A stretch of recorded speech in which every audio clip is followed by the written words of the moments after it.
Just double checking that Brian is still working. Check, check.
Hello, it's me, Salty.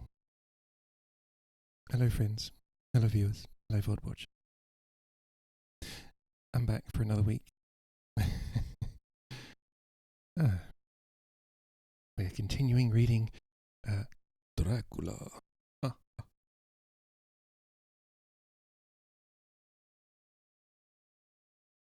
don't think I have any particularly interesting news. Just interesting events happening in the world. Government being government. But we're not going to worry about all that, because tonight I'm continuing to read Dracula. And we're up to... Okay, I forgot which chapter we're up to, but we're 67% of the way through the book. I know this because my Kindle tells me 67% of the way through the book. Basically what's happened, Dracula is loose in England. And unfortunately he has already taken the life of Lucy Westenra, who was a friend to a certain group of people, led by Dr. Van Helsing, or Professor Van Helsing. And these are just a group of friends and associates that came together just through association. And now, finally, Van Helsing has shared what he knows about, well, some of what he knows about vampires. And he had to take them the long way around to convince them that vampires are real, and that Lucy was killed by one, and that she became a semi-vampire herself. And that is why they had to go into her tomb and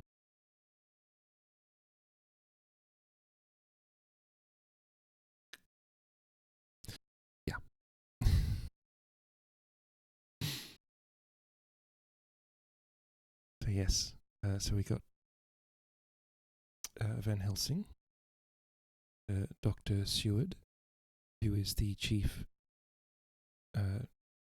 doctor of a mental institution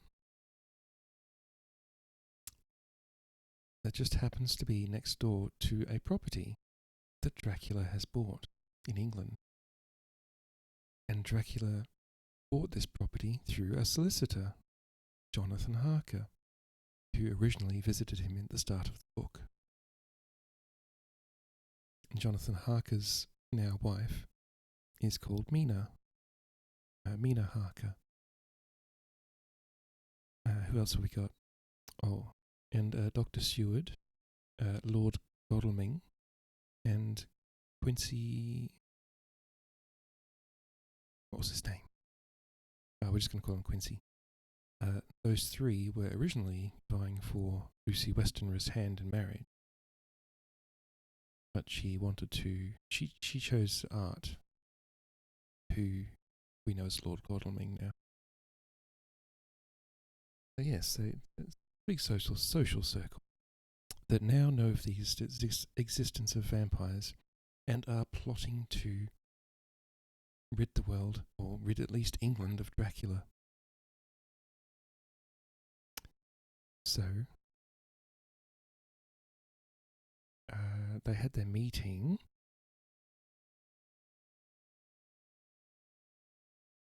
I'm just going over what was the end of the last bit of the chapter.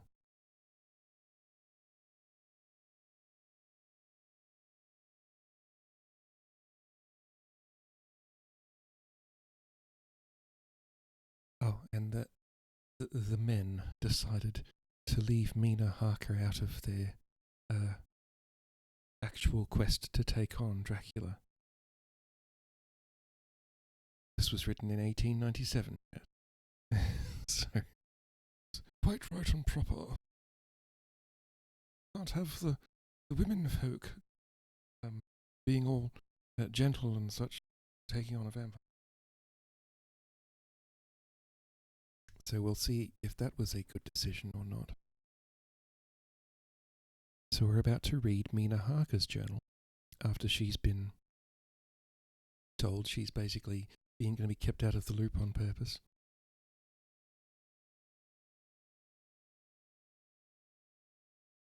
I honestly thought they would have just gone with, as many people as they could get. But anyway. So settle back and I will start reading.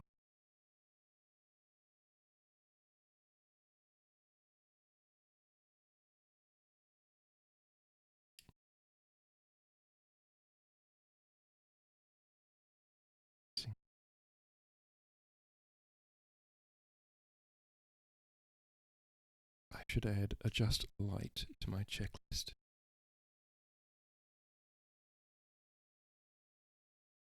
I have a checklist of things so I don't forget when I start stream. Okay. Mina Harker's journal, 1st of October. It is strange to me to be kept in the dark, as I am today, after Jonathan's full confidence for so many years. To see him manifestly avoid certain matters, and those the most vital of all. This morning I slept late after the fatigues of yesterday, and though Jonathan was late too, he was the earlier. He spoke to me before he went out, never more sweetly or tenderly, but he never mentioned a word of what had happened in the visit to the Count's house. Oh, that's right, they actually went into the house that was next door to the insane asylum, and they were attacked by rats.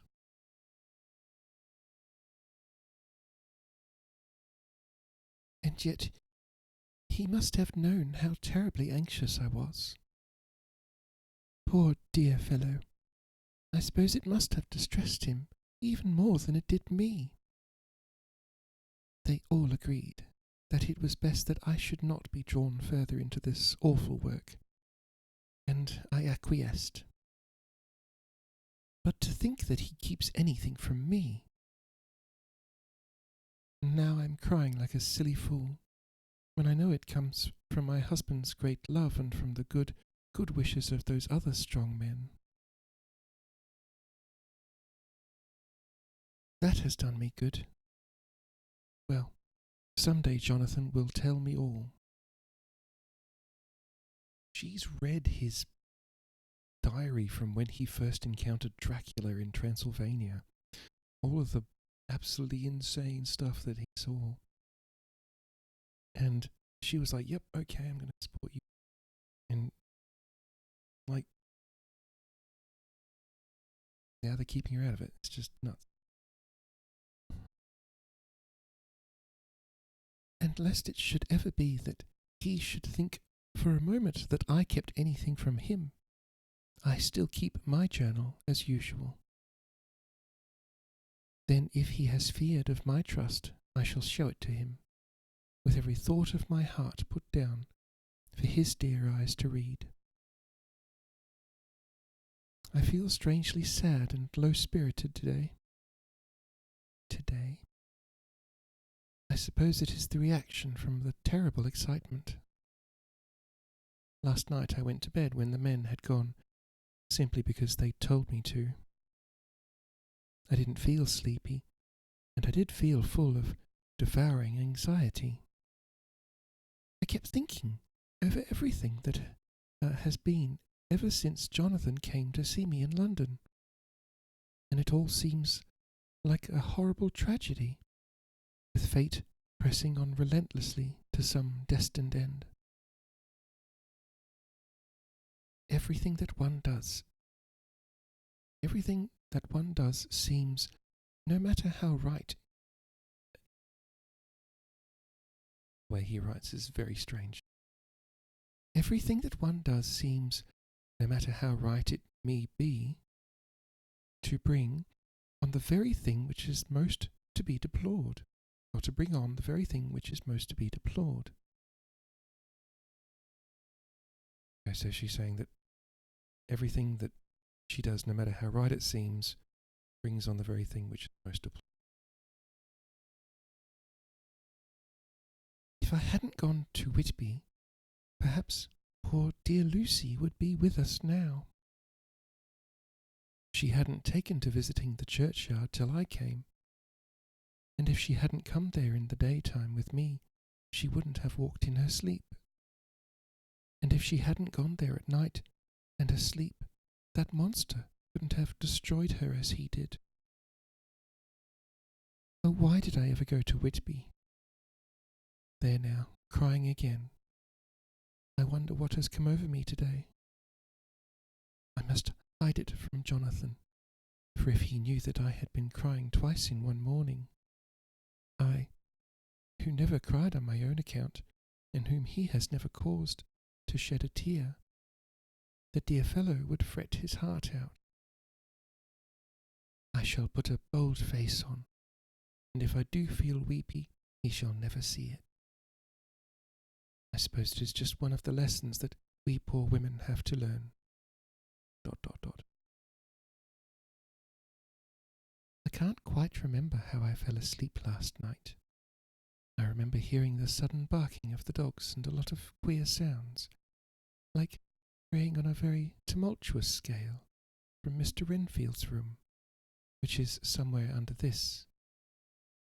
And then there was silence over everything. Silence so profound that it startled me, and I got up and looked out of the window. All was dark and silent, the black shadows thrown by the moonlight seeming full of a silent mystery of their own.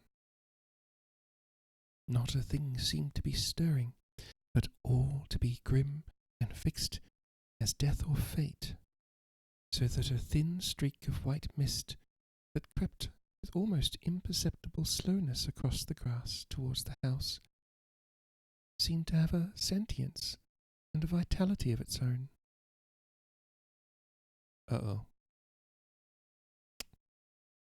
I think that the digression of my thoughts must have done me good, for when I got back to bed I found a lethargy creeping over me.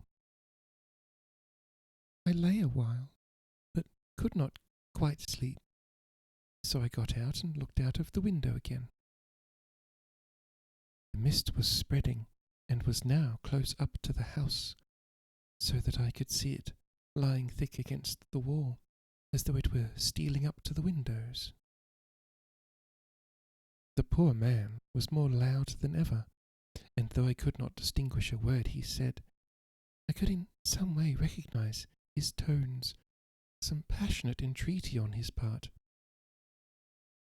Then there was the sound of a struggle, and I knew the attendants were dealing with him. I was so frightened that I crept into bed and pulled the clothes over my head, putting my fingers in my ears. I was not then a bit sleepy. At least, so I thought. But I must have fallen asleep, for except dreams, I do not remember anything until the morning, when Jonathan woke me. I think that it took me an effort and a little time to realize where I was, and that it was Jonathan who was bending over me. My dream was very peculiar, and was almost typical of the way that waking thoughts become merged in or continued in dreams. For reference, chat, this is exactly what happened with Lucy at first. We don't like this. I thought that I was asleep and waiting for Jonathan to come back. I was very anxious about him, and I was powerless to act. My feet and my hands and my brain were weighted, so that nothing could proceed at the usual pace.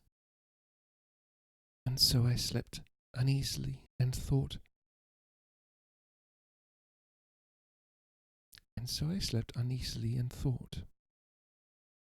Then it began to dawn upon me that the air was heavy and dank and cold. I put back the clothes from my face and found, to my surprise, that all was dim around. The gaslight which I had left lit for Jonathan, but turned down, came only like a tiny red spark through the fog, which had evidently grown thicker and poured into the room. Then it occurred to me that I had shut the window before I had come to bed. I would have got out to make certain on the point, but some leaden lethargy seemed to chain my limbs and even my will. I lay still and endured, that was all. I closed my eyes, but could still see through my eyelids. It is wonderful what tricks our dreams play on us, and how conveniently we can imagine. The mist grew thicker and thicker, and I could see now how it came in, for I could see it like smoke, or with the white energy of boiling water, pouring in not through the window, but through the joinings of the door. It got thicker and thicker, till it seemed as if it became concentrated into a sort of pillar of cloud in the room, through the top of which I could see the light of the gas shining like a red eye. Things began to whirl through my brain, just as the cloudy column was now whirling in the room, and through it all came the scriptural words, "A pillar of cloud by day, and of fire by night." Was it indeed such spiritual guidance that was coming to me in my sleep?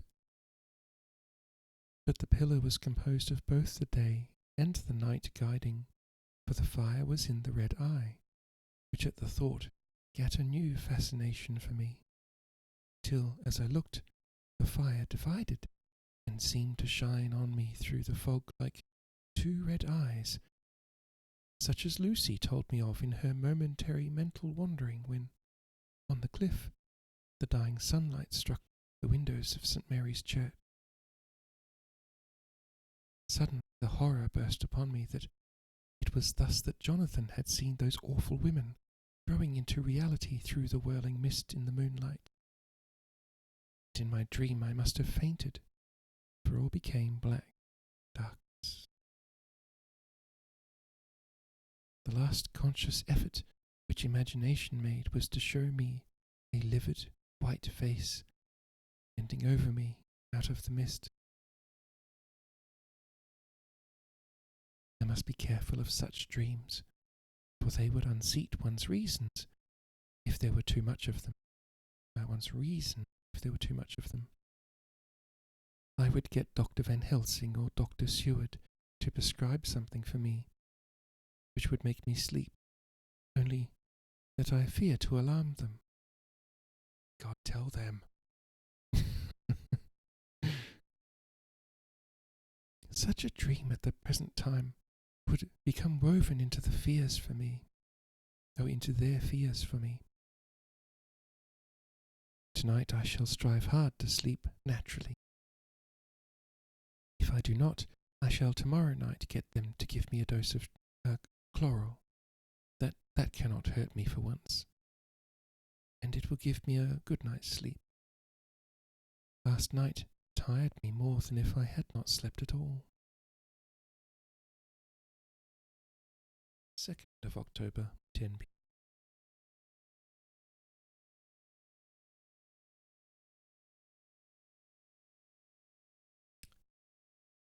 Last night I slept, but did not dream.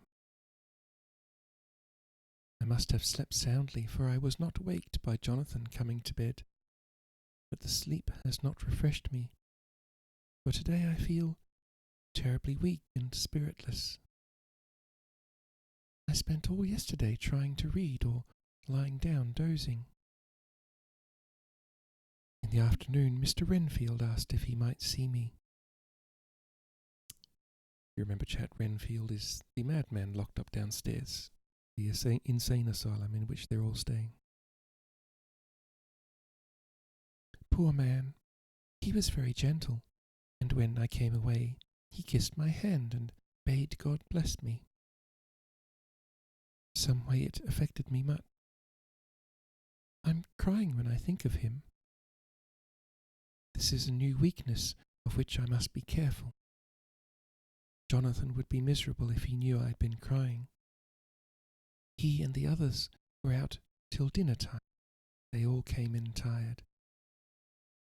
I did what I could to brighten them up, and I suppose that the effort did me good, for I forgot how tired I was. After dinner they sent me to bed, and all went off to smoke together, as they said, but I knew that they wanted to tell each other of what had occurred to each during the day. I could see from Jonathan's manner that he had something important to communicate. I was not so sleepy as I should have been, so before they went, I asked Dr. Seward to give me a little opiate of some kind, as I had not slept well the night before. He very kindly made me up a sleeping draught, which he gave to me, telling me that it would do me no harm, as it was very mild. I have taken it, and I am waiting for sleep, which still keeps aloof. I hope I have not done wrong, for as sleep begins to flirt with me, a new fear comes, that I may have been foolish in thus depriving myself of the power of waking. I might want it. Here comes sleep. Good night.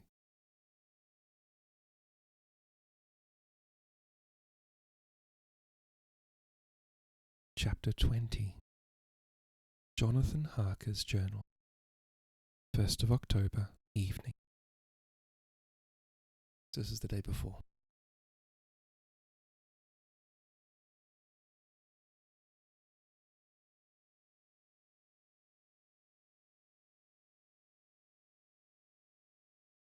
What was Jonathan's voice? I think it was just a normal voice. I found Thomas Snelling in his house at Bethnal Green, but unhappily he was not in a condition to remember anything. The very prospect of beer which my expected coming had opened to him had proved too much, and he had begun too early on his expected debauch. He's on the booze. I learned, however, from his wife, who seemed a decent, poor soul, that he was only the assistant of Smollett, who of the two mates was the responsible person. So off I drove to Walworth, and found Mr. Joseph Smollett at home in his shirt sleeves, taking a late tea out of a saucer. He is a decent, intelligent fellow, distinctly a good, reliable type of workman, with a headpiece of his own. He remembered all about the incident of the boxes, and from a wonderful dog-eared notebook, which he produced from some mysterious receptacle about the seat of his trousers, and which had hieroglyphical entries in thick, half-obliterated pencil, he gave me the destinations of the boxes. There were, he said, 6 in the cartload, which he took from Carfax, the house next to the insane asylum, and left at 197 Chicksand Street, Mile End, Newtown, and another 6 which he deposited at Jamaica Lane, Bermondsey. If then the Count meant to scatter these ghastly refuges of his over London, these places were chosen as the first of delivery, so that later he might distribute more fully.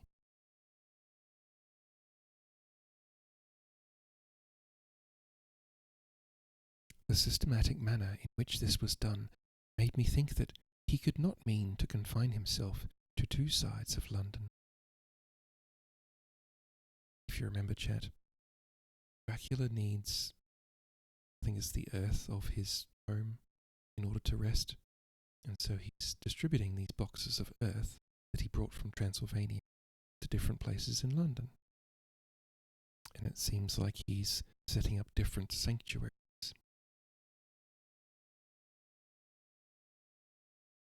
He was now fixed the far east on the northern shore, on the east of the southern shore, and on the south. The north and west were surely never meant to be left out of his diabolical scheme, let alone the city itself, and the very heart of fashionable London in the south-west and west. I went back to Smollett and asked him if he could tell us if any other boxes had been taken from Carfax.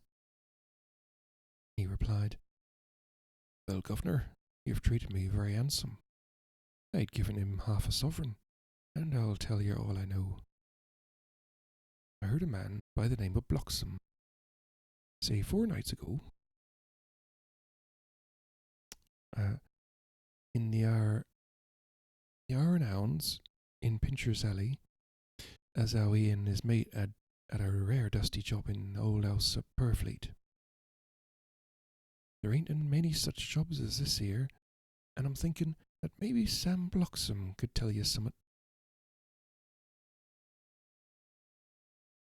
I asked if he could tell me where to find him. I told him that if he could get me the address, it would be worth another half-sovereign to him. So he gulped down the rest of his tea and stood up, saying that he was going to begin the search then and there. At the door he stopped and said, "Look here, governor, there ain't no sense in me a-keeping you here. May find Sam soon, or I mayn't.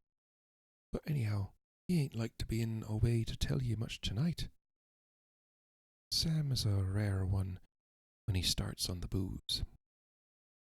If you can give me an envelope with a stamp on it, and put your address on it, I'll find out where Sam is to be found and post it you tonight. But you better be up arter him soon in the morning. Never mind the booze the night before." This was all practical, so one of the children went off with a penny to buy an envelope and a sheet of paper, and to keep the change. When she came back, I addressed the envelope and stamped it, and when Smollett had again faithfully promised to post the address when found, I took my way to home. Notice how Jonathan says "she" when talking about the child, but Dr. Seward and the other doctors referred to children as "it," which I thought was very strange.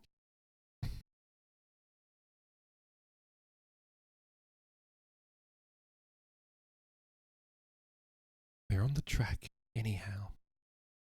I'm tired tonight, and I want to sleep. Mina is fast asleep and looks a little too pale. Her eyes look as though she had been crying. Poor dear. I've no doubt it frets her to be kept in the dark, and it may make her doubly anxious about me and the others. but it is best as it is. It is better to be disappointed and worried in such a way now than to have her nerve broken. The doctors were quite right to insist on her being kept out of this dreadful business. I must be firm, for on me this particular burden of silence must rest. I shall not ever enter on the subject with her under any circumstances.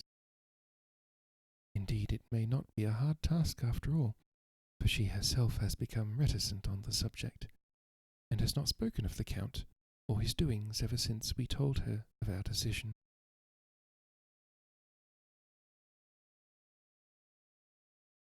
2nd of October, evening. A long and trying and exciting day. By the first post, I got my directed envelope with a dirty scrap of paper enclosed, on which was written with a carpenter's pencil in a sprawling hand, Sam Bloxham, Corcoran's, 4 Potter's Court, Bartle Street, Walworth. Ask for the depite.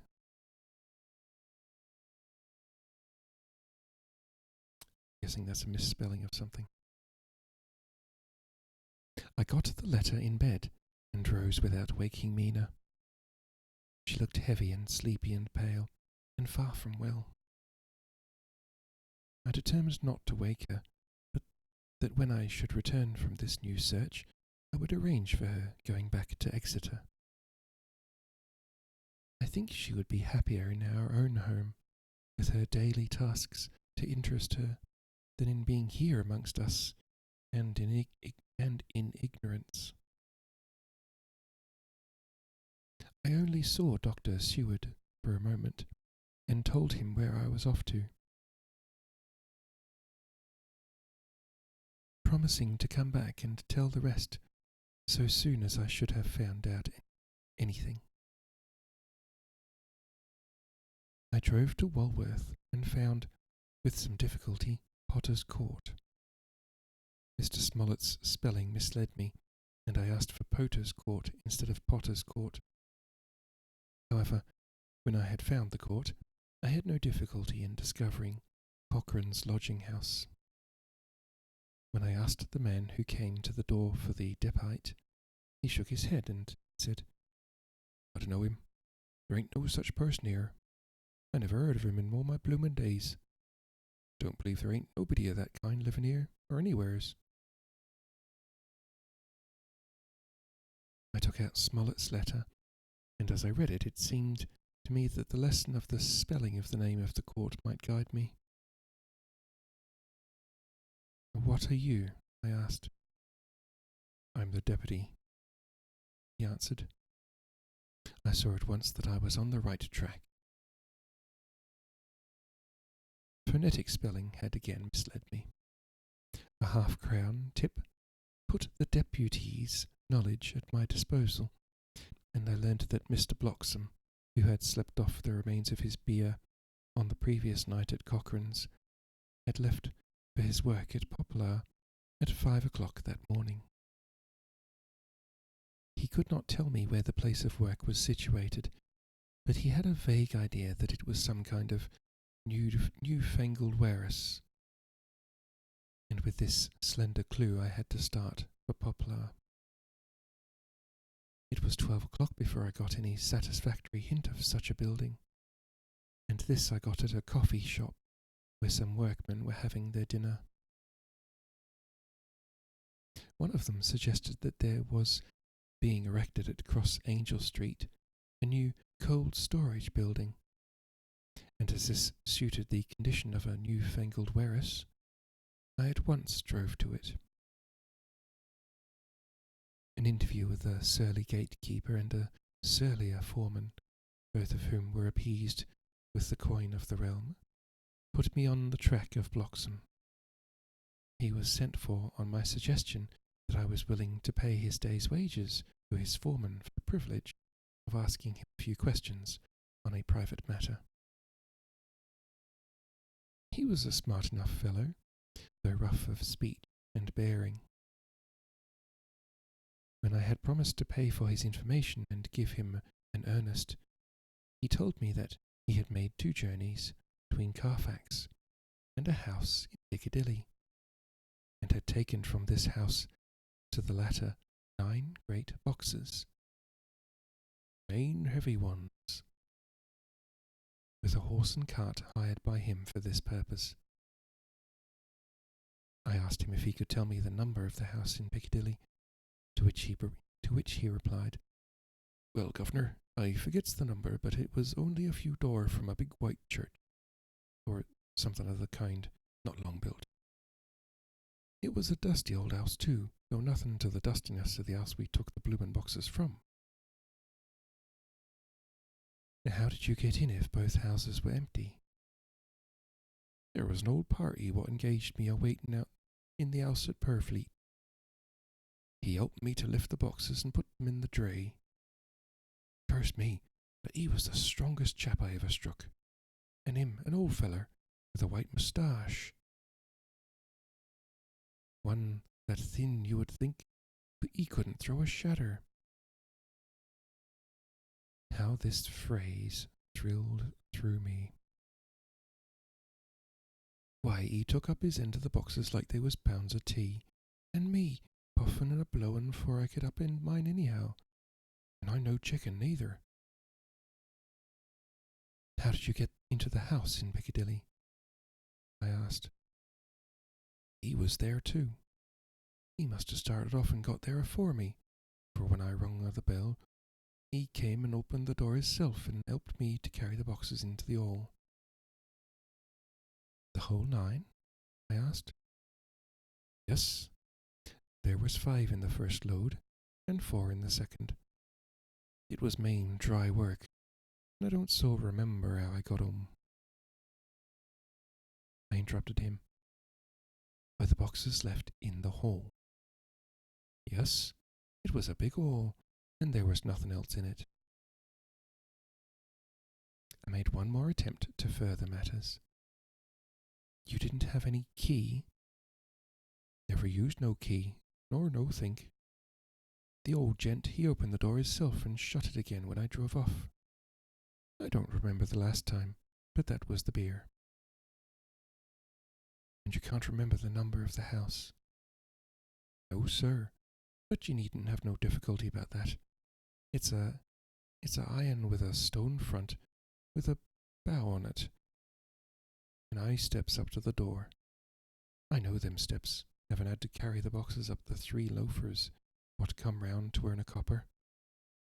The old gent gave them shillings, and they seeing they got so much, they wanted more.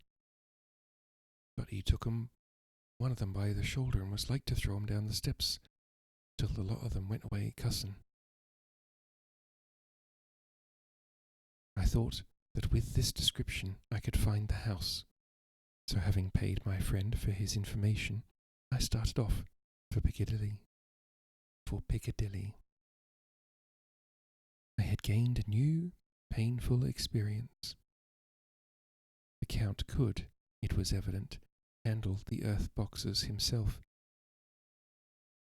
If so, time was precious, for now that he had achieved a certain amount of distribution, he could, by choosing his own time, complete the task unobserved. At Piccadilly Circus I discharged my cab and walked westward. Beyond the Junior Constitutional, I came across the house described, and was satisfied that this was the next of the lairs arranged by Dracula. The house looked as though it had been long untenanted. The windows were encrusted with dust, and the shutters were up. All the framework was black with time, and from the iron the paint had mostly scaled away. It was evident that up to lately there had been a large notice board in the front of the balcony. It had, however, been roughly torn away, the uprights which had supported it still remaining. Behind the rails of the balcony I saw that there were some loose boards, whose raw edges looked white, I would have given a good deal to have been able to see the notice board intact, as it would perhaps have given some clue to the ownership of the house. I remembered my experience of the investigation and purchase of Carfax, and I could not but feel that I could find the former owner. There might be some means discovered of gaining access to the house. There was at present nothing to be learned from the Piccadilly side, and nothing could be done, so I went around the back to see if anything could be gathered from this quarter. The mews were active, the Piccadilly houses being mostly in occupation. I asked one or two of the grooms and helpers whom I saw around if they could tell me anything about the empty house. One of them said that he heard it had lately been taken, but he couldn't say from whom. He told me, however, that up to very lately there had been a notice board of "for sale" up, and that perhaps Mitchell, Sons and Candy, the house agents, could tell me something, as he thought he remembered seeing the name of that firm on the board. Real estate agents.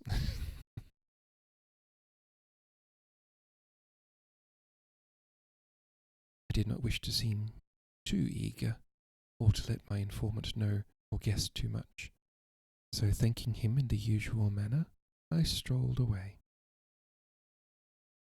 It was now growing dusk, and the autumn night was closing in, so I did not lose any time. Having learned the address of Mitchell, Sons and Candy from a directory at the Berkeley, I was soon at their office in Sackville Street. The gentleman who saw me was particularly suave in manner, but uncommunicative in equal proportion. Having once told me that the Piccadilly house, which throughout our interview he called a mansion, was sold, he considered my business as concluded. When I asked who had purchased it, he opened his eyes a thought wider, and paused a few seconds before replying, "It is sold, sir." "Pardon me," I said with equal politeness, "but I have a special reason for wishing to know who purchased it." Again he paused longer, and raised his eyebrows still more. "It is sold, sir," was again his laconic reply. "Surely," I said, "you do not mind letting me know so much?" "But I do mind," he answered. "The affairs of their clients are absolutely safe in the hands of Mitchell, Sons and Candy." This was manifestly a prig of the first water. There was no use arguing with him. A prig of the first water.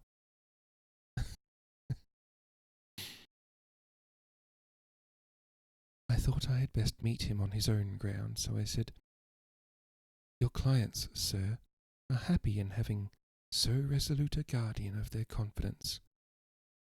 I am myself a professional man." Here I handed him my card. In this instance I am not prompted by curiosity. I act on the part of Lord Godalming, who wishes to know something of the property which was, he understood, lately for sale. These words put a different complexion on affairs. He said, "I would like to oblige you if I could, Mr. Harker, and especially I would like to oblige his lordship. We once carried out a small matter of renting some chambers for him when he was the Honourable Arthur Holmwood. If you will let me have his lordship's address, I will consult the house on the subject, and will, in any case, communicate with his lordship by tonight's post. It will be a pleasure if we can so far deviate from our rules as to give the required information to his lordship. I wanted to secure a friend and not to make an enemy, so I thanked him and gave the address at Dr. Seward's and came away. The insane asylum. I suppose that is where they're all staying. It was now dark, and I was tired and hungry. I got a cup of tea at the Aerated Bread Company and came down to Purfleet by the next train. I found all the others at home. Mina was looking tired and pale, but she made a gallant effort to be bright and cheerful. It wrung my heart to think I had had to keep anything from her, and so caused her inquietude. Thank God this will be the last night of her looking on at our conferences and feeling the sting of our not showing our confidence. It took all my courage to hold to the wise resolution of keeping her out of our grim task. She seems somehow more reconciled, or else the very subject seems to have become repugnant to her, for when any accidental allusion is made, she actually shudders. This isn't good. I'm glad we made our resolution in time, as with such a feeling as this, our growing knowledge would be torture to her. Dude needs to have more confidence in his wife, seriously. I could not tell the others of the day's discovery till we were alone, so after dinner, followed by a little music to save appearances even amongst ourselves, I took Mina to her room and left her to go to bed. The dear girl was more affectionate with me than ever, and clung to me as though she would detain me. But there was much to be talked of, and I came away. Thank God, the ceasing of telling things has made no difference between us. When I came down again, I found the others all gathered round the fire in the study. In the train I had written my diary so far, and simply read it off to them as the best means of letting them get abreast of my own information. When I had finished, Van Helsing said, "This has been a great day's work, friend Jonathan. Doubtless we are on the track of the missing boxes. If we find them all in that house, then our work is near the end. But if there be some missing, we must search until we find them. Then shall we make our final coup and hunt the wretch to his real death." Right, so that's their plan. They're going to grab all the boxes and give him nowhere else to go.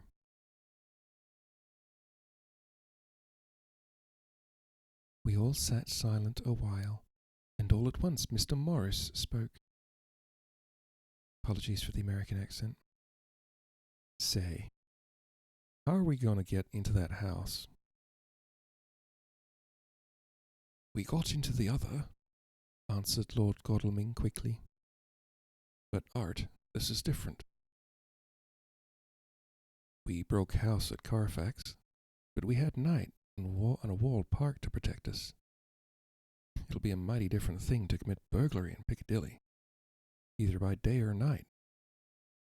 Confess I don't see how we're going to get in, unless that agency duck can find us a key of some sort."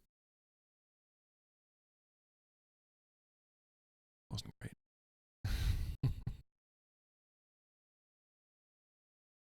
Lord Godalming's brows contracted. He stood up and walked about the room. By and by he stopped and said, turning from one to another of us, "Quincy's head is level. This burglary business is getting serious. We got off once all right, but we have now a rare job on hand, unless we can find the Count's key basket. Well, they're not just going to kick down the door? Though I suppose the doors were pretty solid.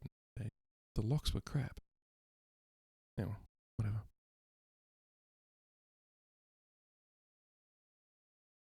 As nothing could well be done before morning, and as it would be at least advisable to wait till Lord Godalming should hear from Mitchell's, we decided not to take any active step before breakfast time. For a good while we sat and smoked, discussing the matter in its various lights and bearings. I took the opportunity of bringing this diary right up to the moment. I am very sleepy, and shall go to bed. ... Just a line. Mina sleeps soundly, and her breathing is regular. Her forehead is puckered up into little wrinkles, as though she thinks even in her sleep. She is still too pale, but does not look so haggard as she did this morning. Tomorrow will, I hope, mend all this. She'll be herself at home in Exeter. Oh, but I am sleepy. Dr. Seward's Diary, 1st of October.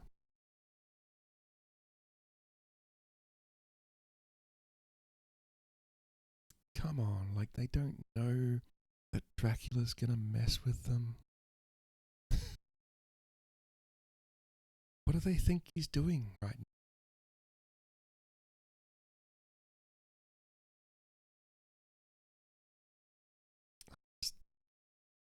Like Jonathan knows the whole score.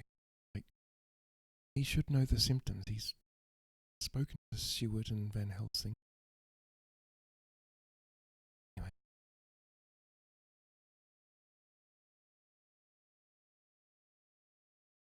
Dr. Seward's Diary, 1st of October.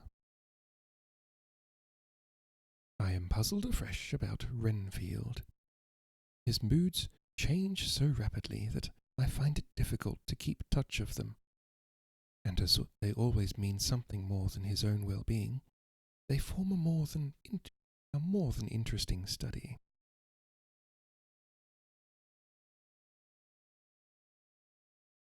This morning, when I went to see him after his repulse of Van Helsing, his manner was that of a man commanding destiny. He was, in fact, commanding destiny, subjectively. He did not really care for any of the things of mere earth. He was in the clouds, and looked down upon all the weaknesses and wants of us poor mortals. I thought I would improve the occasion and learn something, so I asked him, "What about the flies these times?" He smiled on me in quite a superior sort of way, such as a smile would have become the face of Malvolio, as he answered me, "The fly, my dear sir, has one striking feature. Its wings are typical of the aerial powers of the psychic faculties. The ancients did well when they typified the soul as a butterfly." I thought I would push his analogy to its utmost logically, so I said quickly, "Oh, it is a soul you're after now, is it?" His madness foiled his reason, and a puzzled look spread over his face as, shaking his head with a decision which I had but seldom seen in him, he said, oh no, I want no soul. Life is all I want." Here he brightened up. "I am pretty indifferent about it at the present. Life is all right. I have all I want. You must get a new patient, doctor, if you wish to study zoophagy." This puzzled me a little, so I drew him on. Then you command life. You are a god, I suppose. He smiled with an ineffably benign superiority. Oh no, far be it from me to arrogate to myself the attributes of the deity. Fangirl, hello. Hello, friends. How you doing? Thank you for rating. Welcome in, everyone. I'm Salty. I'm reading, and I'm reading Dracula. How was your stream, Fangirl? What did you get up to? Got a lovely voice? No, you've got a lovely voice. It's the Lovely Voice Club.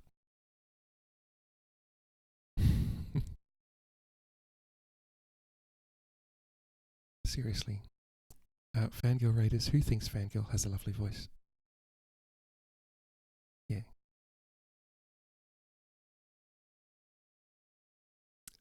Yes, thank you for rating. I just want to test my... I know it gave you a shout out. I just want to test to see if it works. Glory to you and your house.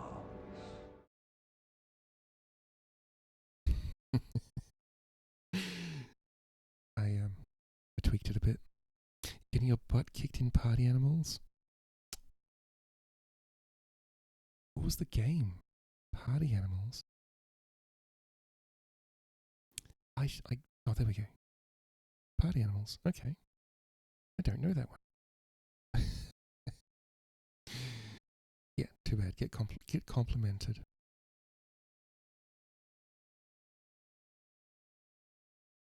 Yes, so I'm reading Dracula at the moment. Right now, Dr. Seward Julie, do the thing. Oh, thank you, Andrew. Right now, Dr. Seward is talking to Renfield, a mental patient in his asylum. All the gentlemen are planning on finding Dracula's boxes of earth, stealing them, and then confronting Dracula. Because Dracula needs his boxes of earth to sleep on or in. But what they've made a mistake, and they've decided to keep poor poor Mina in the dark, because they fear that a fair woman's fair woman's nerve would be undone by all this brutal work. But what they didn't count on is Dracula messing with them, and she's started to show the same symptoms that poor Lucy had. And they haven't noticed yet, somehow. So anyway, yes, while they're messing with Dracula, Dracula's messing with them. But at the moment, Seward is talking to Renfield, the madman. So yeah, welcome in and get comfy if you like.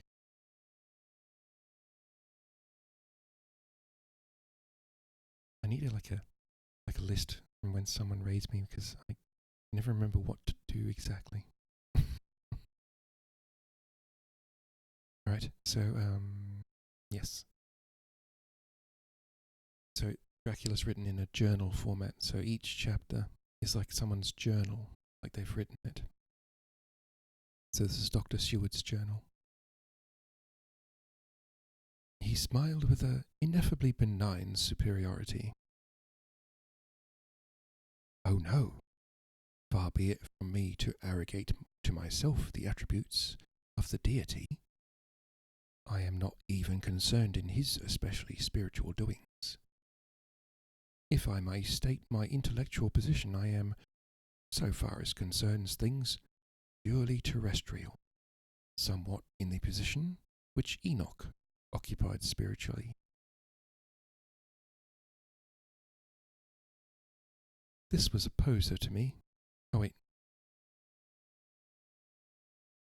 Oh, yeah, that's right. This was a poser to me. I could not at the moment recall Enoch's appositeness.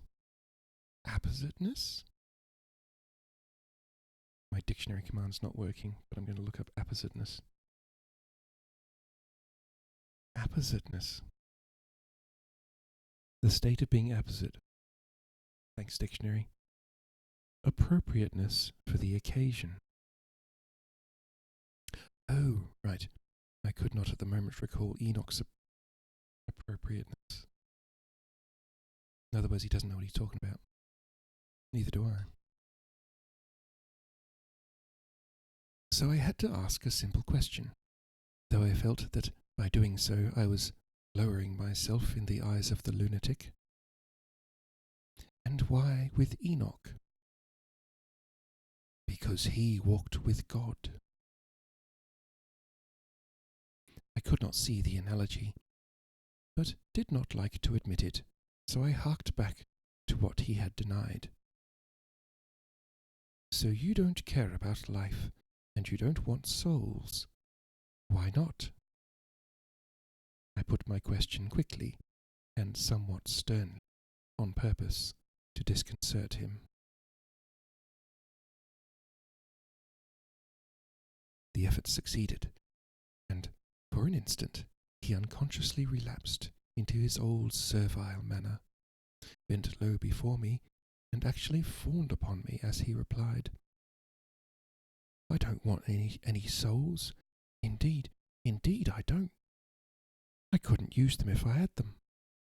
They would be no manner of use to me. I couldn't eat them all. ... He suddenly stopped, and the old cunning look spread over his face, like a wind sweep on the surface of the water. And, Doctor, as to life, what is it after all?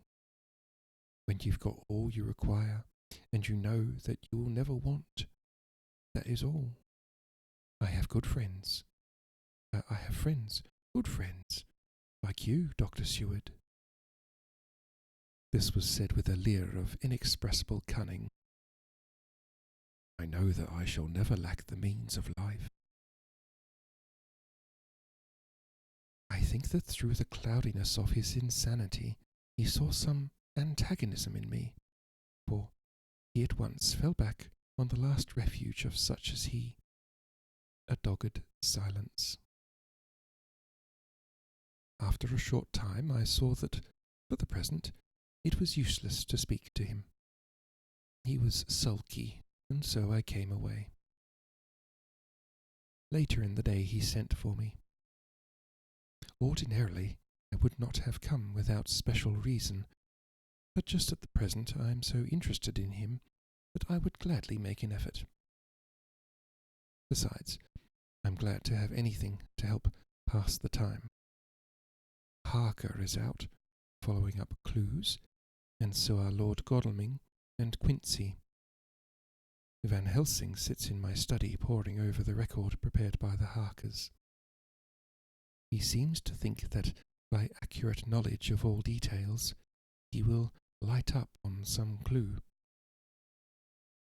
He does not wish to be disturbed in the work without cause. I would have taken him with me to see the patient, only I thought that, after his last repulse, he might not care to go again. There was also another reason. Renfield might not speak so freely before a third person as when he and I were alone. I found him sitting in the middle of the floor, on his stool, a pose which is generally indicative of some mental energy on his part. When he came in, he said at once, as though the question had been waiting on his lips, "What about soul?" It was evident then that my surmise had been correct. Unconscious cerebration was doing its work, even with the lunatic. I determined to have the matter out. What about them yourself? I asked. He did not reply for a moment, but looked all around him, and up and down as though he expected to find some inspiration for an answer. I don't want any souls, he said in a feeble, apologetic way.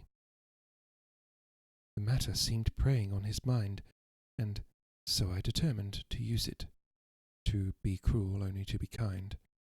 So I said, You like life, and you want life? Oh, yes, but that is all right. You needn't worry about that. But, I asked, how are we to get the life without getting the soul also? This seemed to puzzle him, so I followed it up. A nice time you'll have some time when you're flying out of here with the souls of thousands of flies and spiders and birds and cats, buzzing and twittering and moaning all around you. You've got their lives, you know, and you must put up with their souls. Something seemed to affect his imagination, for he put his fingers to his ears and shut his eyes, screwing them up tightly just as a small boy does when his face is being soaped. There was something pathetic in it that touched me. It also gave me a lesson, for it seemed that before me was a child, only a child, though the features were worn and the stubble on the jaws was white. It was evident that he was undergoing some process of mental disturbance, and knowing how his past moods had interpreted things seemingly foreign to himself, I thought I would enter into his mind as well as I could, and go with him. The first step was to restore confidence. So I asked him, speaking pretty loud so that he would hear me through his closed ears, Would you like some sugar to get your flies around again? He seemed to wake up all at once and shook his head. With a laugh, he replied, Not much. Flies are poor things after all. After a pause, he added, But I don't want their souls buzzing round me all the same. Or spiders? I went on. Blow spiders. What's the use of spiders? There isn't anything in them to eat or ... He stopped suddenly as though reminded of a forbidden topic. So, I thought to myself. This is the second time he has suddenly stopped at the word drink. What does it mean? Renfield seemed himself aware of having made a lapse, for he hurried on, as though to distract my attention from it. I don't take any stock at all in such matters. Rats and mice and such small deer, as Shakespeare has it. Chicken feed of the larder, they might be called. Past all that nonsense. You might as well ask a man to eat molecules with a pair of chopsticks, as to try to interest me about the less carnivora, when I know of what is before me. I see, I said. You want big things that you can make your teeth meet in. How would you like to breakfast on an elephant? What ridiculous nonsense you are talking. He was getting too wide awake, so I thought I would press him hard. I wonder, I said reflectively, what an elephant's soul is like. The effect I desired was obtained, for he at once fell from his high horse and became a child again. I don't want an elephant's soul, or any soul at all, he said. For a few moments he sat despondently. Suddenly he jumped to his feet, with his eyes blazing and all the signs of intense cerebral excitement. To hell with you and your souls, he shouted, Why do you plague me about souls? Haven't I got enough to worry and pain to distract me already, without thinking of souls? He looked so hostile that I thought he was in for another homicidal fit, so I blew my whistle. At the instant, however, that I did so, he became calm and said apologetically, "Oh, forgive me, doctor, I forgot myself. You do not need any help. I'm so worried in my mind that I am apt to be irritable. If you only knew the problem I have to face and that I am working out, you would pity and tolerate and pardon me. Pray do not put me in a strait waistcoat. I want to think, and I cannot think freely when my body is confined. I'm sure you'll understand." He had evidently self-control, so when the attendants came, I told them not to mind, and they withdrew. Renfield watched them go. When the door was closed, he said with considerable dignity and sweetness, "Dr. Seward, you have been very considerate towards me. Believe me that I am very, very grateful to you." I thought it well to leave him in this mood, and so I came away. There is certainly something to ponder over in this man's state.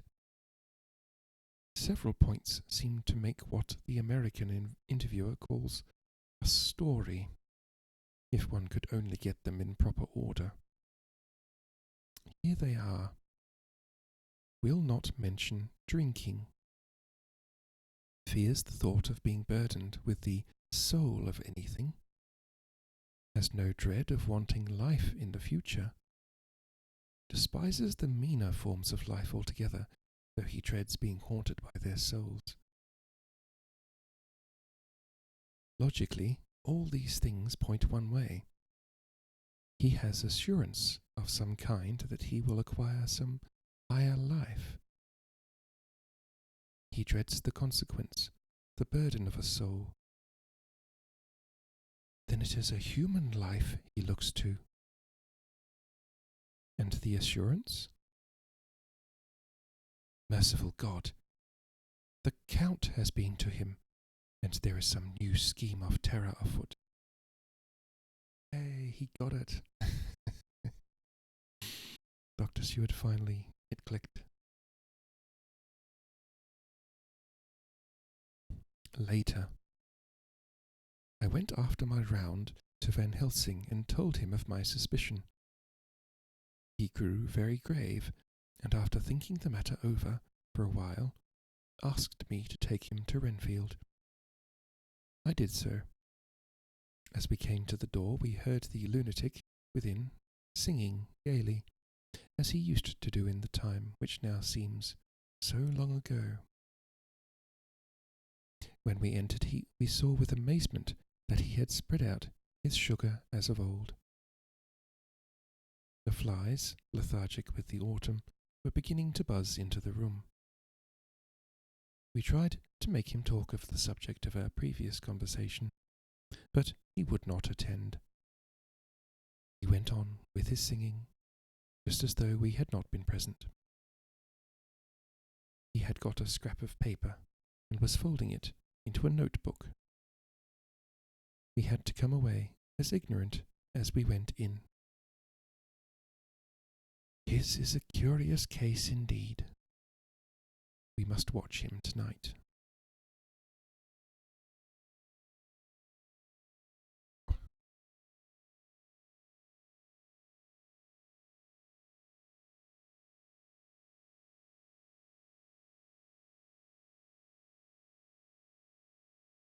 Give me a second. I need to scratch.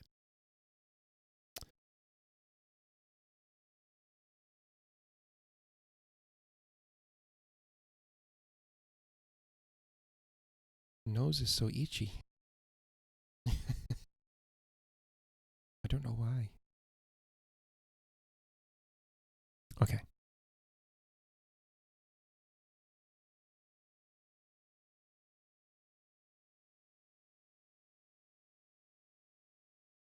Letter Mitchell, Sons and Candy to Lord Godalming. So this is the letter from the real estate agents who sold Dracula that house. 1st of October. My lord, we are at all times only too happy to meet your wishes. We beg, with regard to the desire of your lordship, expressed by Mr. Harker on your behalf, to supply the following information concerning the sale and purchase of number 347 Piccadilly. The original vendors are the executors of the late Mr. Archibald Winter Suffield. The purchaser is a foreign nobleman, Count de Ville, who effected the purchase himself, paying the purchase money in notes over the counter, if your lordship will pardon us using so vulgar an expression. Beyond this, we know nothing whatever of him. We are, my lord, your lordship's humble servants, Mitchell, Sons and Candy. Dr. Seward's diary continued. 2nd of October. I placed a man in the corridor last night and told him to make an accurate note of any sound he might hear from Renfield's room, and gave him instructions that if there should be anything strange, he was to call me.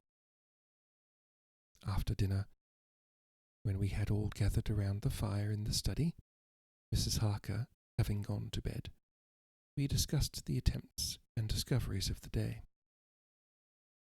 Harker was the only one who had any result, and we are in great hopes that his clue may be an important one.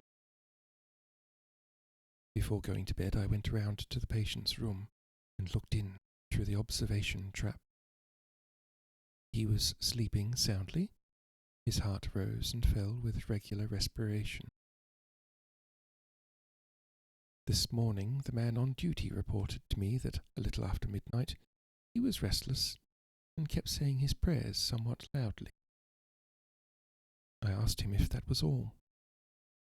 He replied that it was all he heard.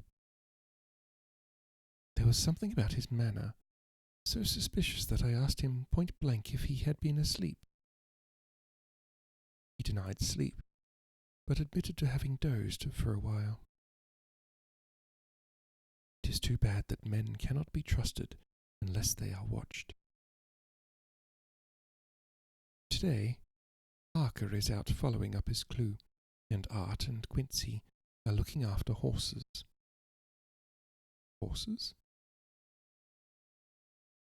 Godalming thinks Art is Godalming. Godalming thinks that it'll be well to have horses always in readiness, for when we get the information which we seek, there will be no time to lose. We must sterilize all the imported earth between sunrise and sunset. We shall thus catch the Count at his weakest, and without a refuge to fly to. Van Helsing is off to the British Museum, looking up some authorities on ancient medicine. The old physicians took account of things which their followers do not accept, and the professor is searching for witch and demon cures, which may be useful to us later. I sometimes think we must all be mad, and that we shall wake to sanity in strait waistcoats. Later, we have met again. We seem at last to be on the track, and our work of tomorrow may be the beginning of the end. I wonder if Renfield's quiet has anything to do with this. His moods have so followed the doings of the Count that the coming destruction of the monster may be carried to him some subtle way. If we could only get some hint as to what passed in his mind between the time of my argument with him today and his resumption of fly-catching, it might afford us a valuable clue. He is now seemingly quiet for a spell. Is he? That wild yell seemed to have come from his room. ...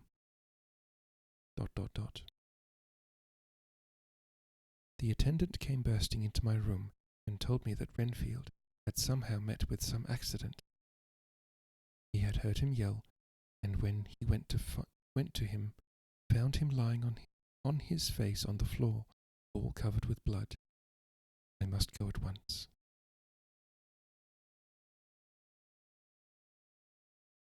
Chapter 21. Dr. Seward's Diary, 3rd of October.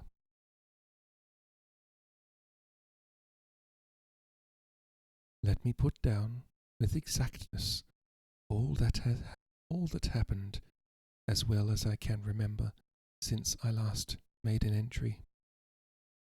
Not a detail that I can recall must be forgotten. In all calmness I must proceed. When I came to Renfield's room, I found him lying on the floor, on his left side in a glittering pool of blood.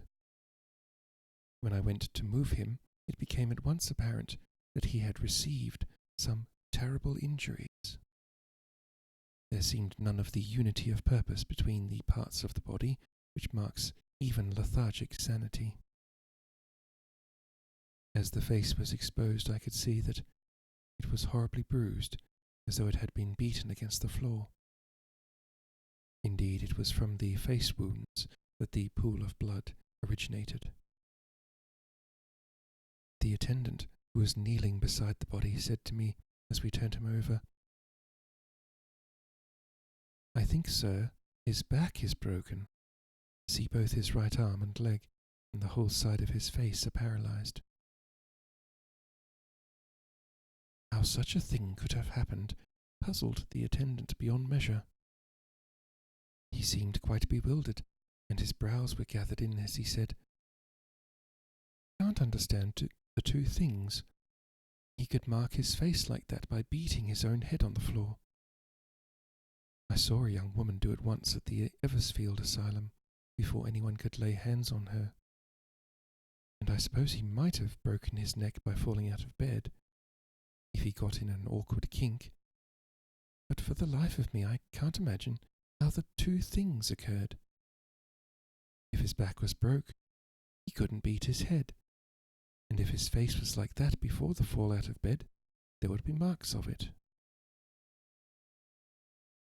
I said to him, "Go to Dr. Van Helsing and ask him to kindly come here at once. I want him without an instant's delay." The man ran off, and within a few minutes the professor, in his dressing gown and slippers, appeared. When he saw Renfield on the ground, he looked keenly at him a moment, and then turned to me. I think he recognized my thought in his eyes, for he said very quietly, manifestly for the ears of the attendant, "Ah, a sad accident. He will need very careful watching and much attention. I shall stay with you myself, but I shall first dress myself. If you will remain, I shall in a few minutes join you." The patient was now breathing stertorously, and it was easy to see that he had suffered some terrible injury. Van Helsing returned with extraordinary celerity, bearing with him a surgical case. He had evidently been thinking and had his mind made up, for almost before he looked at the patient he whispered to me, "Send the attendant away. We must be alone with him when he becomes conscious after the operation." I said, "I think that will do now, Simmons. We've done all we can at the present. You'd better go to your round, and Dr. Van Helsing will operate.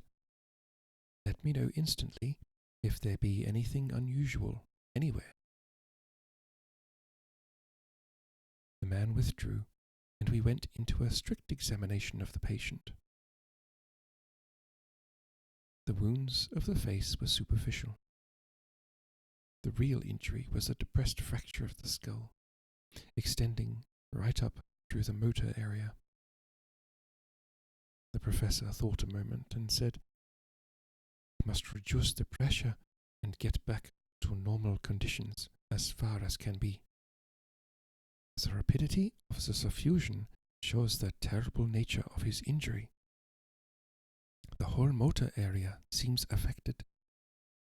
The suffusion of the brain will increase quickly, so we must trephine at once, or it may be too late." As he was speaking, there was a soft tapping at the door. I went over and opened it, and found in the corner without Arthur and Quincy in pyjamas and slippers. The former spoke. "I heard your man call up Dr. Van Helsing and tell him of an accident. So I woke Quincy, or rather called for him, as he was not asleep. Things are moving too quickly and too strangely for sound sleep for any of us these times. I've been thinking that tomorrow night will not see things as they have been. We'll have to look back and forward a little more than we have done. May we come in?" I nodded and held the door open till they had entered, then I closed it again. When Quincy saw the attitude and state of the patient, and noted the horrible pool on the floor, he said softly, "My God, what's happened to him? Poor devil." I told him briefly, and added that we expected he would recover consciousness after the operation. For a short time, at all events. He went at once and sat down on the edge of the bed, with Godalming beside him. We all watched in patience. "We shall wait," said Van Helsing, "just long enough to fix the best spot for trephining, so that we may most quickly and perfectly remove the blood clot, for it is evident that the hemorrhage is increasing." The minutes during which we waited passed with fearful slowness. I had a horrible sinking in my heart, and from Van Helsing's face I gathered that he felt some fear or apprehension as to what was to come.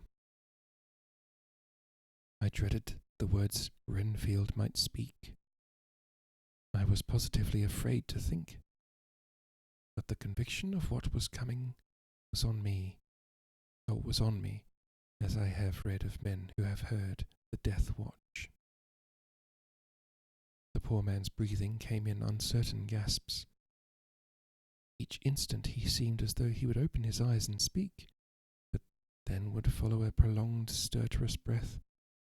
He would relapse into a more fixed insensibility. Inured as I was to sick beds and death, this suspense grew and grew upon me. I could almost hear the beating of my own heart, and the blood surging through my temples sounded like blows from a hammer. "Hello, Forrest. I hope you're doing well." "Nice to see you."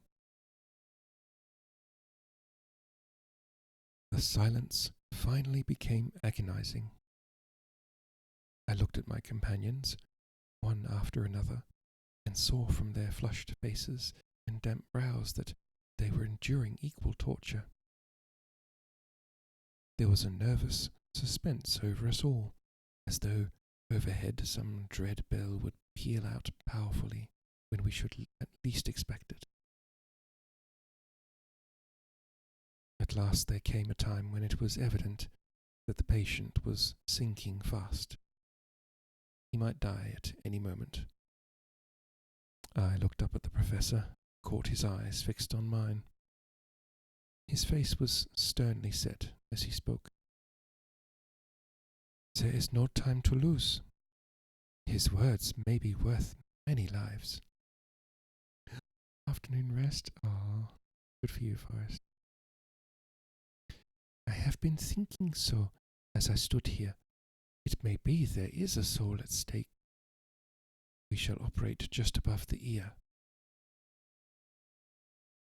Without another word, he made the operation. For a few moments, the breathing continued to be stertorous. Then there came a breath so prolonged that it seemed as though it would tear open his chest. Suddenly his eyes opened and became fixed in a wild, helpless stare. This was continued for a few moments, then it was softened into a glad surprise, and from his lips came a sigh of relief. He moved convulsively, and as he did so, said, "I'll be quiet, doctor. Tell them to take off the strait waistcoat. I've had a terrible dream, and it's left me so weak that I cannot move. What's wrong with my face? It feels all swollen, smarts dreadfully." He tried to turn his head, but even with the effort, his eyes seemed to grow glassy again, so I gently put it back. Then Van Helsing said, in a quiet, grave tone, "Tell us your dream, Mr. Renfield." As he heard the voice, his face brightened through its mutilation, and he said, "That is Dr. Van Helsing. How good it is of you to be here. Give me some water. My lips are dry. I shall try to tell you. I dreamed... ... He stopped and seemed fainting. I called quietly to Quincy, "The brandy. It is in my study, quick." Alcohol seems to solve everything, this book.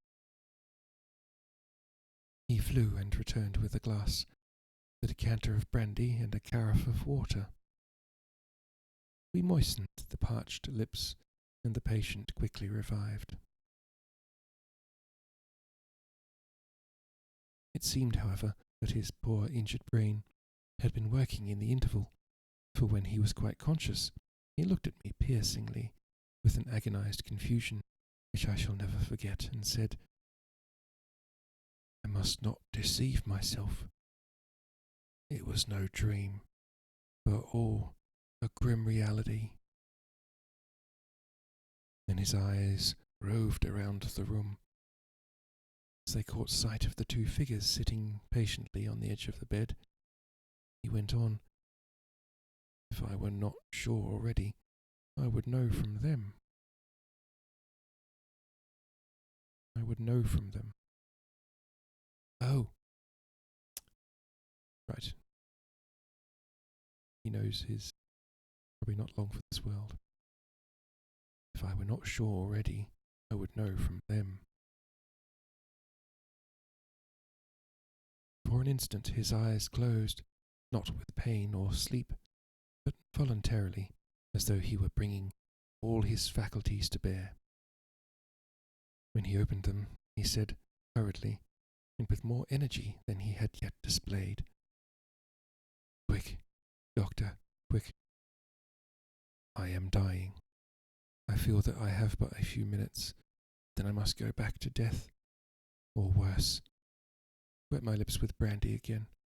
I have something that I must say before I die, or before my poor crushed brain dies anyhow. Thank you. It was that night after you left me when I implored you to let me go away. I couldn't speak then, for I felt my tongue was tied. But I was as sane then, except in that way, as I am now. I was in an agony of despair for a long time after you left me. It seemed hours. Then there came a sudden peace to me. My brain seemed to become cool again, and I realized where I was. I heard the dogs bark behind our house, but not where he was." As he spoke, Van Helsing's eyes never blinked, but his hand came out and met mine and gripped it hard. He did not, however, betray himself. He nodded slightly and said, go on, in a low voice. Renfield proceeded. He came up to the window in the mist, as I had seen him often before, but he was solid then, not a ghost. And his eyes were fierce like a man's when angry. He was laughing with his red mouth. Sharp white teeth glinted in the moonlight. He turned to look back over the belt of trees where the dogs were barking. I wouldn't ask him to come in at first, though I knew he wanted to, just as he had wanted all along. He began promising me things, not in words, but by doing them. He was interrupted by a word from the professor. How? By making them happen, just as he used to send in the flies when the sun was shining. Great big fat ones with steel and sapphire on their wings, and big moths in the night with skull and crossbones on their backs. Van Helsing nodded to him as he whispered to me unconsciously. The Arontiatropos of the Sphinges, what you call the death's head moth? The patient went on without stopping. Then he began to whisper, rats, rats, rats. Hundreds, thousands, millions of them, and every one alive, and dogs to eat them, and cats too.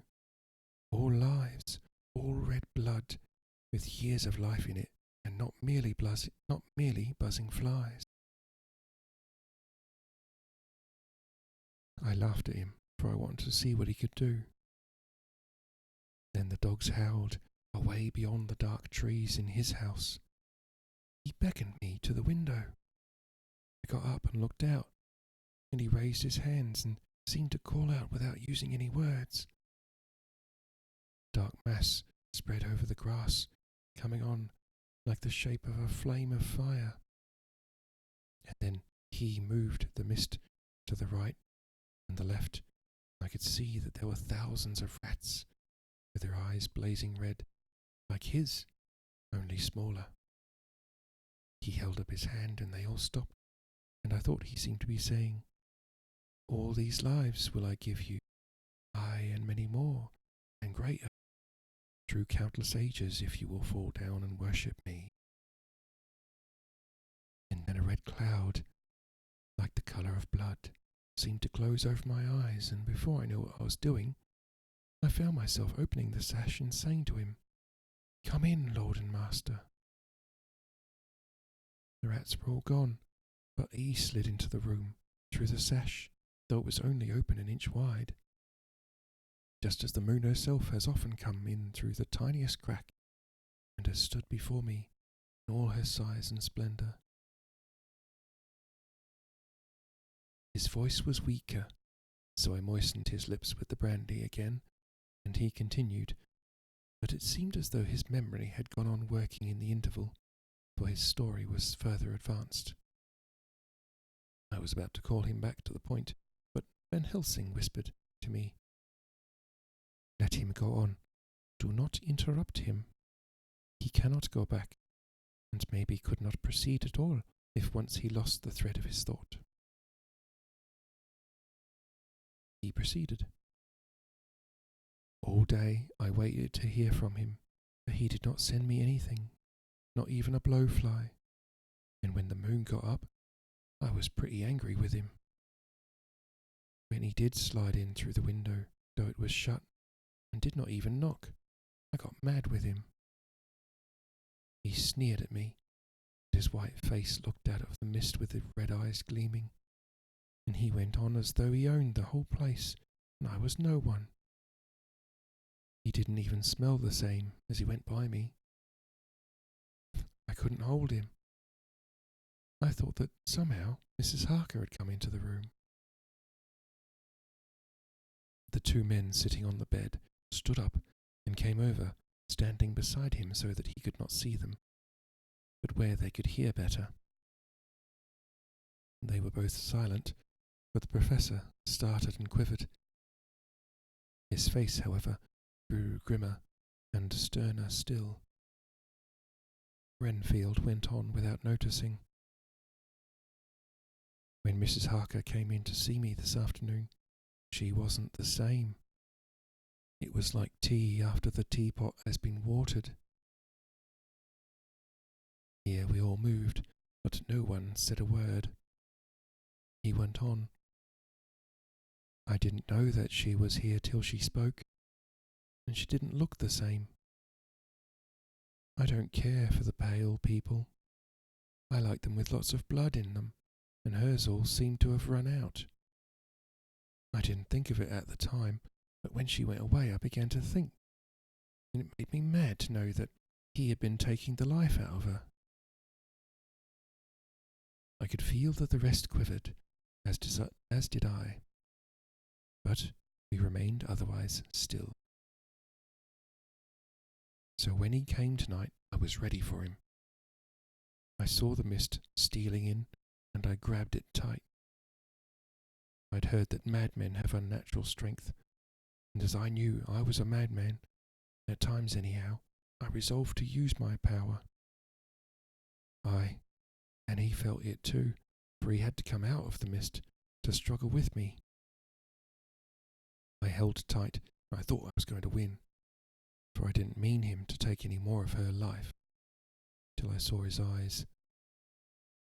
They burned into me, and my strength became like water. He slipped through it. When I tried to cling to him, he raised me up and flung me down. There was a red cloud before me, and a noise like thunder. The mist seemed to steal away under the door. His voice was becoming fainter, and his breath more stertorous. Van Helsing stood up instinctively. "He knows the worst now," he said. "He is here, and we know his purpose. It may not be too late. Let us be armed, the same as we were the other night, but lose no time. There is not an instant to spare." There was no need to put our fear, nay, our conviction, into words. We shared them in common. We all hurried and took from our rooms the same things we had when we entered the Count's house. The professor had his ready, and as we met in the corridor, he pointed to them significantly and said, "They never leave me. They shall not, till this unhappy business is over. Be wise also, my friends. It is no common enemy that we deal with. Alas, alas, that dear Madam Mina should suffer." He stopped.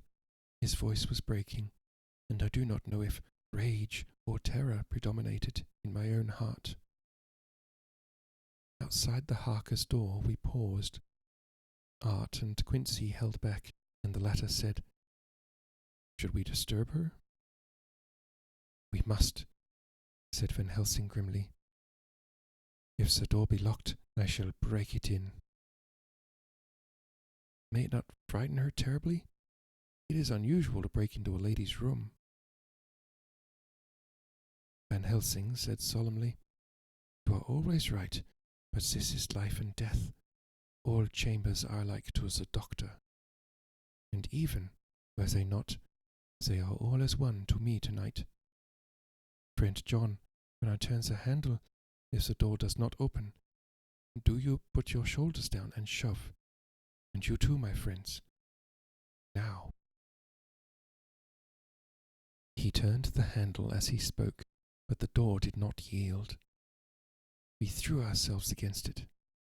With a crash, it burst open, and we almost fell headlong into the room.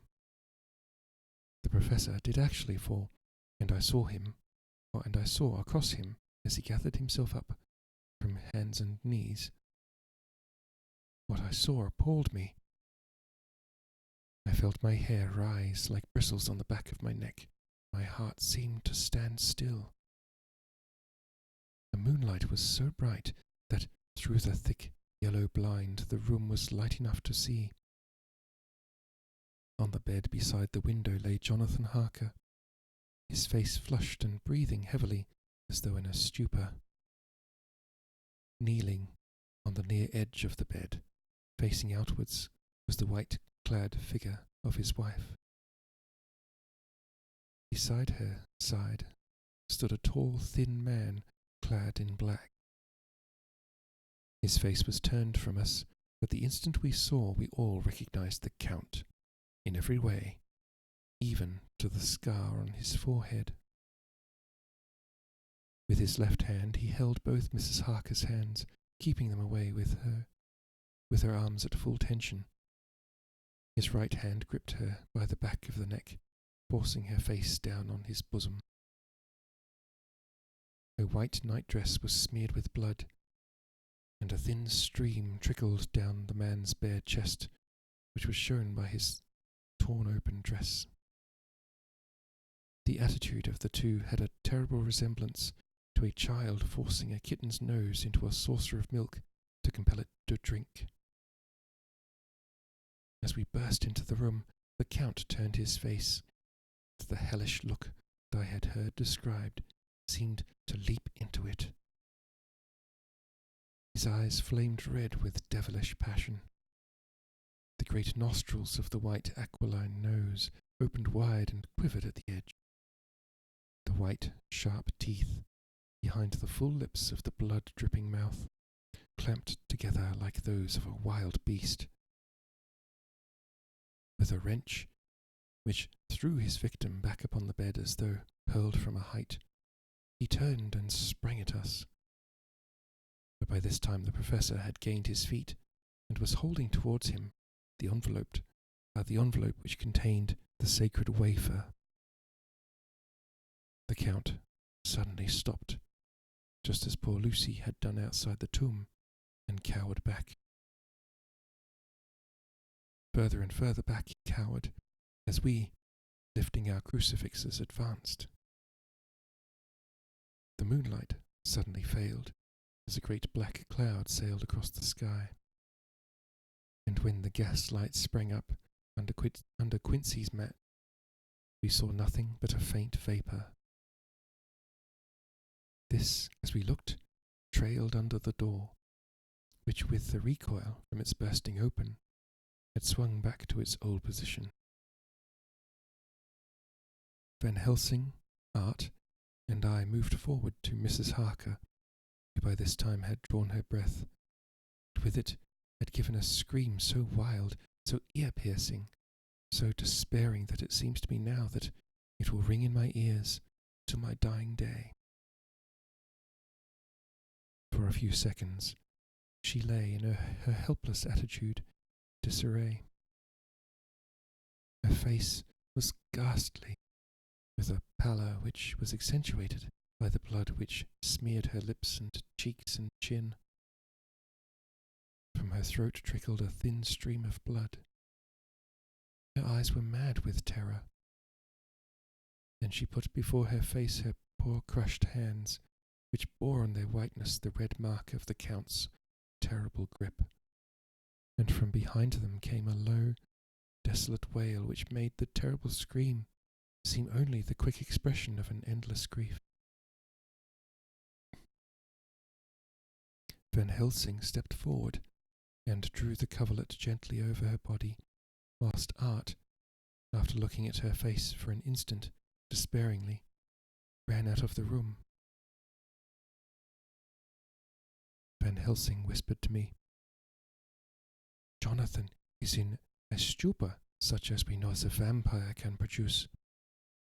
We can do nothing with poor Madam Mina for a few moments till she recovers herself. I must wake him."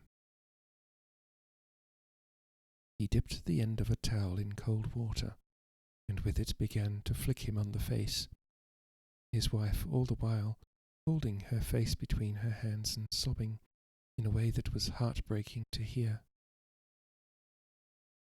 I raised the blind and looked out of the window. There was much moonshine, and as I looked I could see Quincy Morris run across the lawn and hide himself in the shadow of a great yew tree. It puzzled me to think why he was doing this. But at the instant I heard Harker's quick exclamation as he woke to partial constant consciousness and turned to the bed. On his face, as there might well be, was a look of wild amazement. He seemed dazed for a few seconds, and then full consciousness seemed to burst upon him all at once. He started up. His wife was aroused by the quick movement, and turned to him with her arms stretched out, as though to embrace him. Instantly, however, she drew them in again, and putting her elbows together, held her hands before her face, shuddered till the bed beneath her shook. "God's name, what does this mean?" Harker cried out. "Dr. Seward, Dr. Van Helsing, what is it? What's happened? What's wrong? Mina, dear, what is it? What does that blood mean? My God, has it come to this?" And raising himself to his knees, he beat his hands wildly together. "Good God, help us! Help her! Oh, help her!" With a quick movement, he jumped from the bed and began to pull on his clothes, all the man in him awake at the need for instant exertion. "What has happened? Tell me all about it," he cried without pausing. "Dr. Van Helsing, you love Mina, I know. Oh, do something to save her. It cannot have gone too far yet. Guard her while I look for him."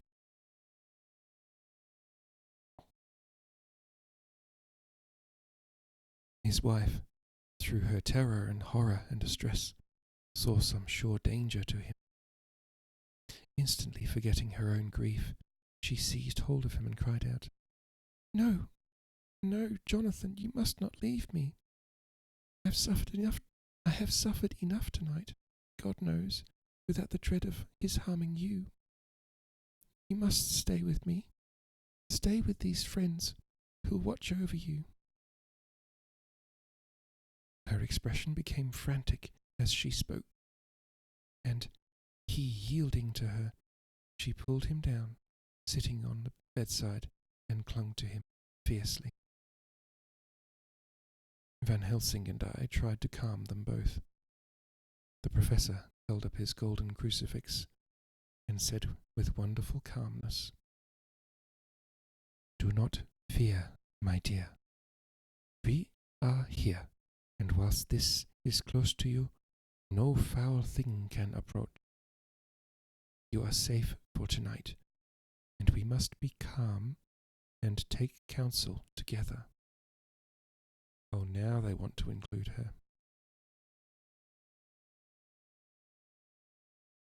She shuddered and was silent, holding down her head on her husband's breast. When she raised it, his white nightrobe was stained with blood where her lips had touched, and where the thin opened wound in the neck had sent forth drops. The instant she saw it, she drew back, and with a low wail, and whispered, amidst choking sobs, "Unclean, unclean, I must touch him or kiss him no more. Oh, that it should be that it is I who am now his worst enemy, and whom he may have most cause to fear." To this he spoke out resolutely, "Nonsense, Mina. It is a shame to me to hear such a word. I would not hear it of you. I shall not hear it from you. May God judge me by my deserts. May God judge me by my deserts, and punish me with more bitter suffering than even this hour, if by any act or will of mine anything ever come between us." He put out his arms and folded her to his breast, and for a while she lay there sobbing. He looked at us over her bowed head, with eyes that blinked damply above his quivering nostrils. His mouth was set as steel. After a while her sobs became less frequent and more faint, and then he said to me, speaking with a studied calmness which I felt tried his nervous power to the utmost. "And now, Dr. Seward, tell me all about it. Too well I know the broad fact. Tell me all that has been." I told him exactly what had happened, and he listened with seeming impassiveness, but his nostrils twitched and his eyes blazed as I told how the ruthless hands of the Count had held his wife in that terrible and horrid position, with her mouth opened, with her mouth to the open wound in his breast.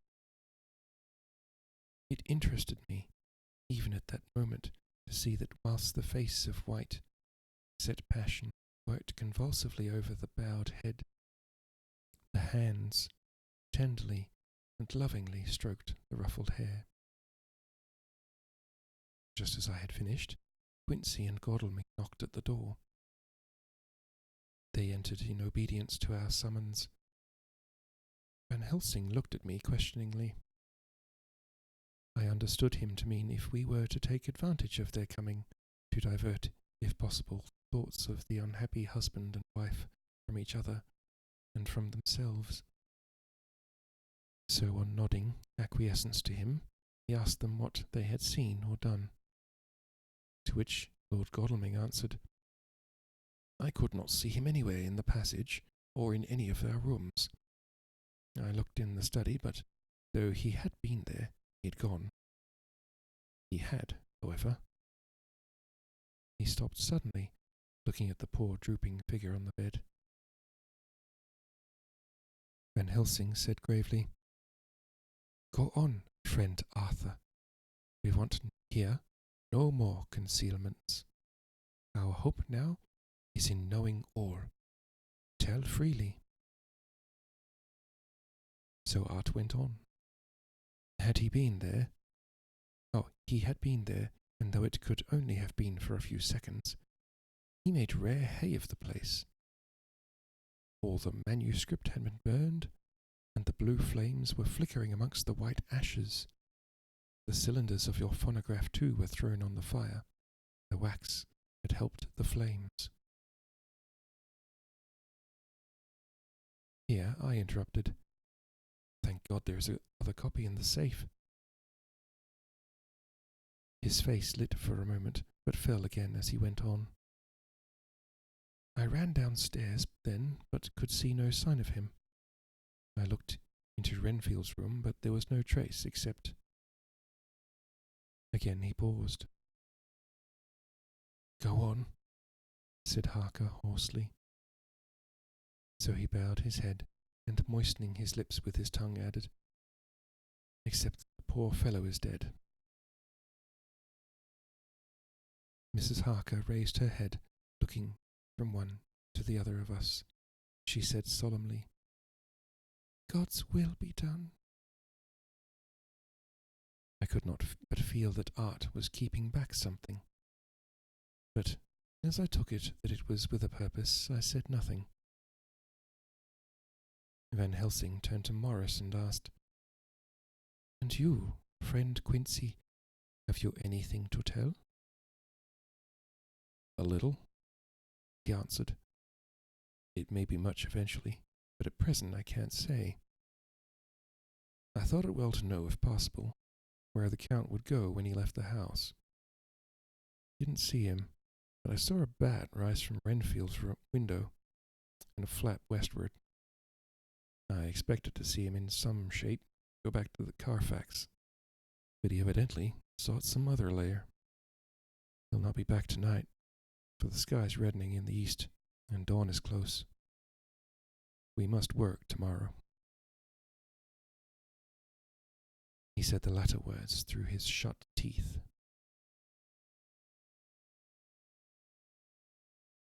For a space of perhaps a couple of minutes, there was silence, and I could fancy that I could hear the sound of our hearts beating. Van Helsing said, placing his hand tenderly on Mrs. Harker's head.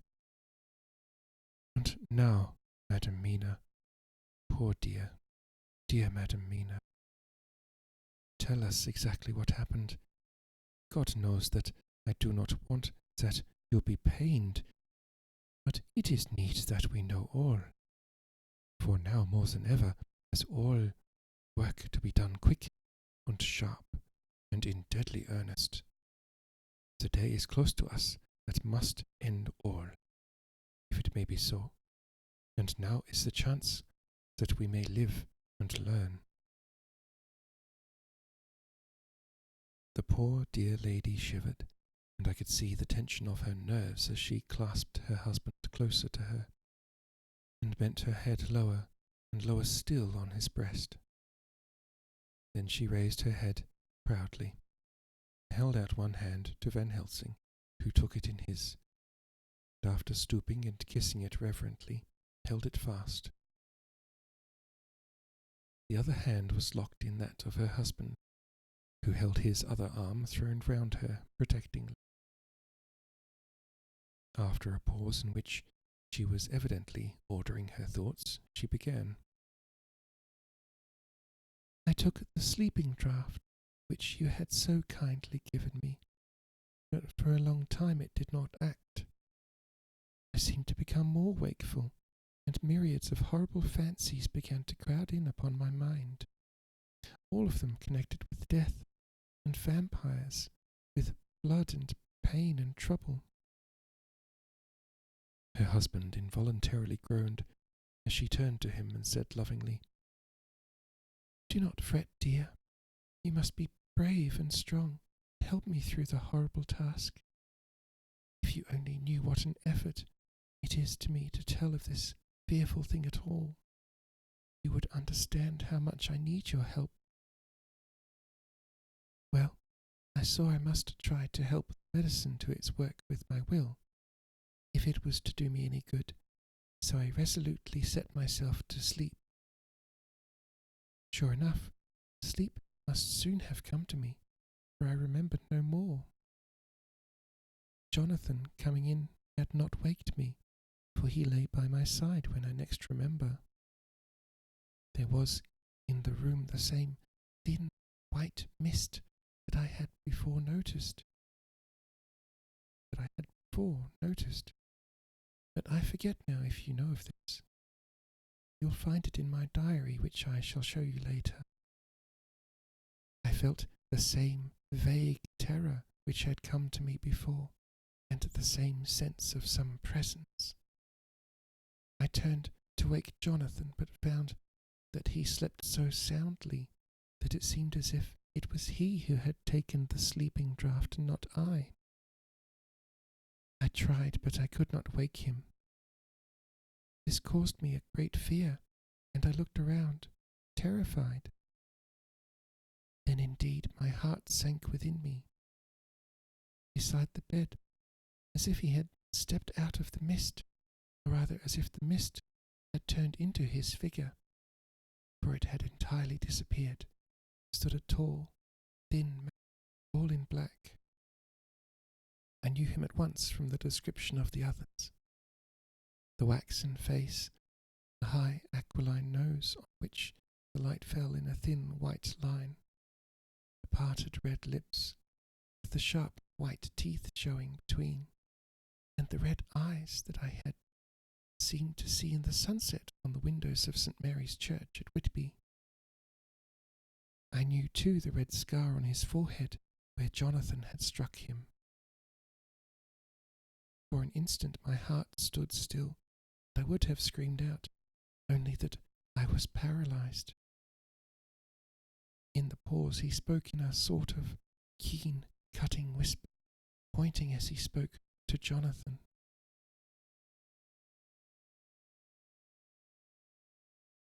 Silence.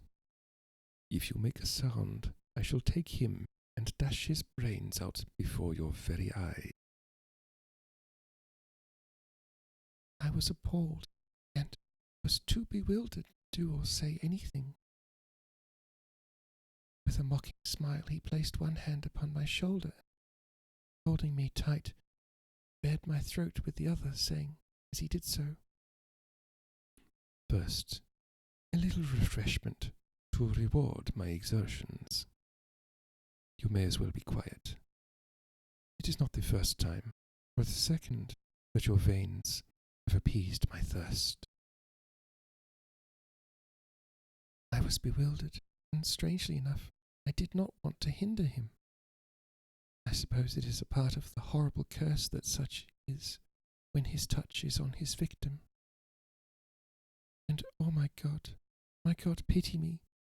He placed his reeking lips upon my throat. Her husband groaned again. She clasped his hand harder and looked at him pityingly, as if he were the injured one, and went on. I felt my strength fading away, and I was in a half swoon.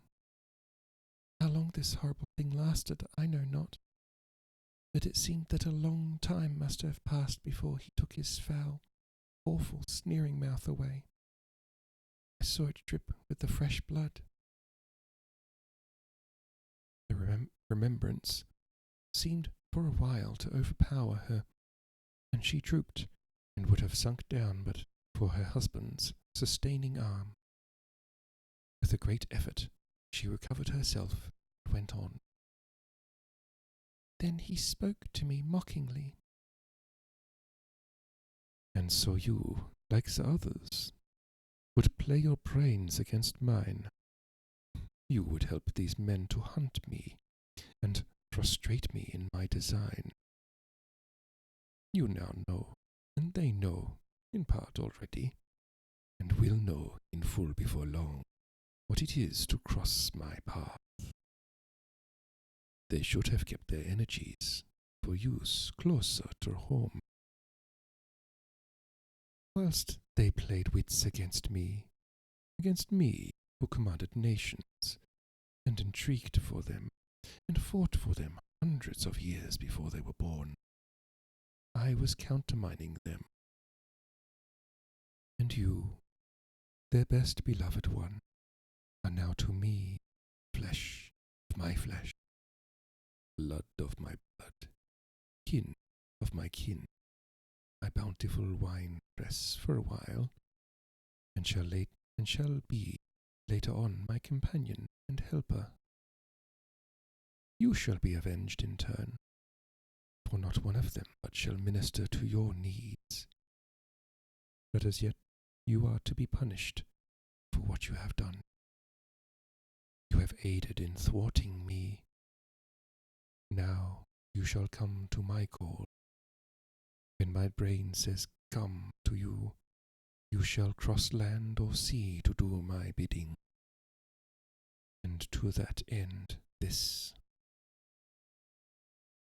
With that, he pulled open his shirt, and with his long, sharp nails opened a vein in his breast. When the blood began to spurt out, he took my hands in one of his, holding them tight, and with the other seized my neck and pressed my mouth to the wound, so that I must either suffocate or swallow some to the...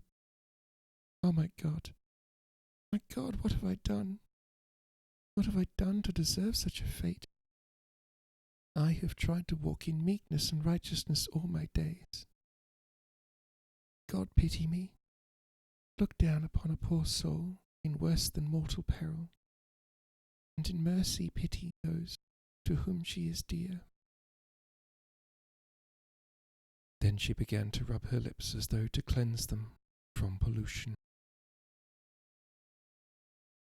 As she was telling her terrible story, the eastern sky began to quicken, and everything became more and more clear.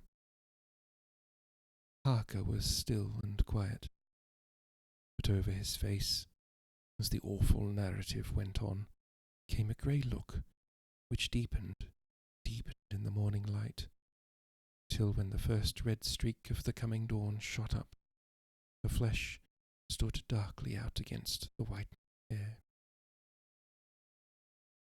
We have arranged that one of us is to stay within call of the unhappy pair till we can meet together and arrange about taking action. Of this I am sure. The sun rises today on no more miserable house in all the great round of its daily course. End of chapter 21.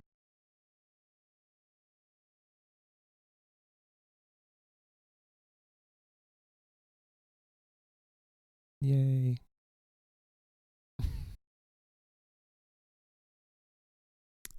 Tomorrow, we will continue with chapter 22, Jonathan Harker's journal.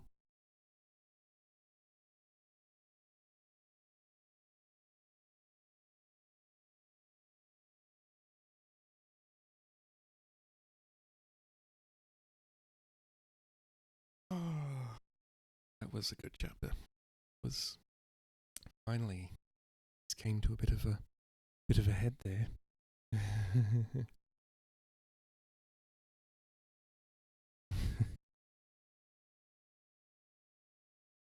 Yes, they caught Dracula red-handed.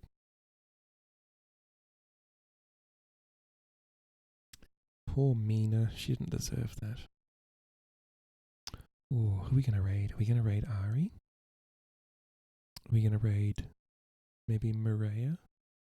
Or maybe Mountain Settler?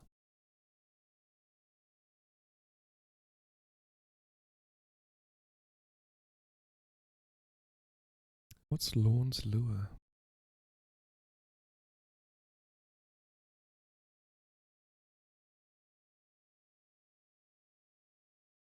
Is it a comfy game?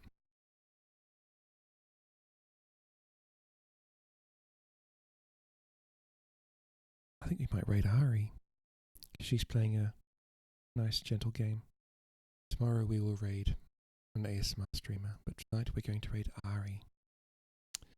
Right, so,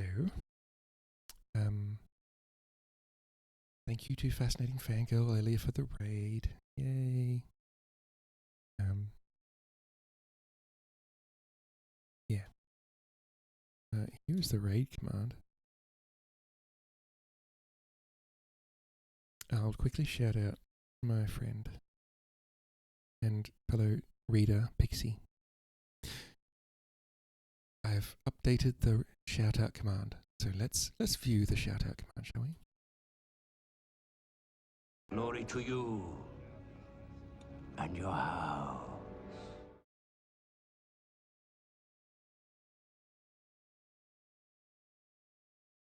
It's Martok. Wait, not Martok, Garon. It's Garon. Damn it.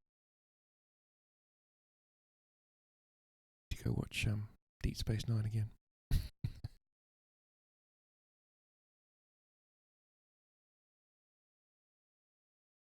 Right. Slash raid. The